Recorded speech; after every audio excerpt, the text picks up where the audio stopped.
Police say a shooting just outside the shops at Rivercenter on Tuesday began with a car break-in. So I want you to imagine this. You're out with your family enjoying a nice day. Maybe did some shopping, you grabbed a bite to eat, and as you were walking back to your car, you see two crash dummies breaking into your car. And before you can even process it, these two vagabonds are pointing guns at you. Now imagine in that split second, what do? Do you freeze? Do you run? Or do you fight? That's exactly what happened outside the shops at Rivercenter in San Antonio. Police say it was in this parking lot that a family was leaving the shops at Rivercenter when they saw two people trying to break into their car, so they shot at them. Now, this isn't far from the Alamo or the River Walk. We're talking to people. They say they feel that they are safe in this area, but now people coming to park here today, they say they're a little hesitant. I think I should move my car. Had we heard about it, we might not have stopped. Headed downtown to see the Alamo, Ray and Doris Tobias, visiting from Pennsylvania, say they were shocked to hear the news of a shooting. I think the fact that the culprit was caught makes me a little bit more comfortable. Police say it happened just after 5 o'clock Tuesday evening when a woman and her family were walking out of the shops at Rivercenter on East Crockett and Bowie. They spotted two people breaking into their car and pointing guns at them. That's when authorities say the woman's husband and son shot at the suspects, hitting a man in the face. The suspects would drive off and end up at Baptist Medical Center, where police arrested the woman on a Class C warrant. Now, I always hear this whenever a story like this breaks out. I usually feel safe in this area. Feeling safe is one thing, but acting like nothing can happen because you feel safe is a recipe for disaster. Criminals usually go to places where people think they're safe because people turn their brain off when they think that they're safe. Just because you feel safe doesn't mean you shouldn't be prepared for unsafe shit to happen. I'm not saying people should walk around paranoid, but you gotta have some awareness. Like in this case, the family was enjoying their day, probably relaxed until boom, reality checks in. What do you do when you're face to face with danger in a safe place? Luckily, in this situation, the son and the father were prepared, and all they had to do was carry their gun. I say this all the time. The idea of carrying a gun is honestly not that daunting. You wake up, you put the gun on you, and you go about your day. You don't have to really think about it until a situation arises. Sure, you want to have situational awareness so that you can see something coming as best you can before it ever happens.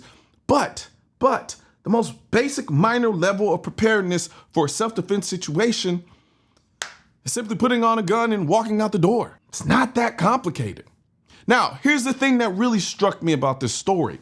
At first, when I was listening to the story, I was thinking, they shot these fools trying to steal their car. That'll likely kind of get them charged. But because in most states, you can't use lethal force just because someone is jacking your car. But then the twist. Turns out those scumbags had guns pointed at the family. Let me just say, Texas does things a little differently. In most states, you can't use deadly force to protect property. Texas, well, technically you can, but there are very specific limits, like the time of day and how soon you use the lethal force, etc., etc., etc. But this situation, once those guns came out, this wasn't just about the car anymore. The second those two pointed their guns at that family, it became a whole different ballgame. Now we're talking about protecting lives, not just property. And in that moment, the father and son had every right to defend themselves. But here's the cautionary part. Exercising lethal self-defense is not cut and dry. It can be fluid, and I mean very, very fluid. And the rules are different depending on where you are. So you've got to know your state's laws like the back of your hand, unfortunately. The law is not always on your side, even if the moral side might be. What starts as you protecting your property can flip into a deadly force situation real quick. So it's good to understand the distinctions between property defense and self-defense, because the consequences, they can be life-changing. Yes, they were protecting themselves, but it's important to know the laws where you live.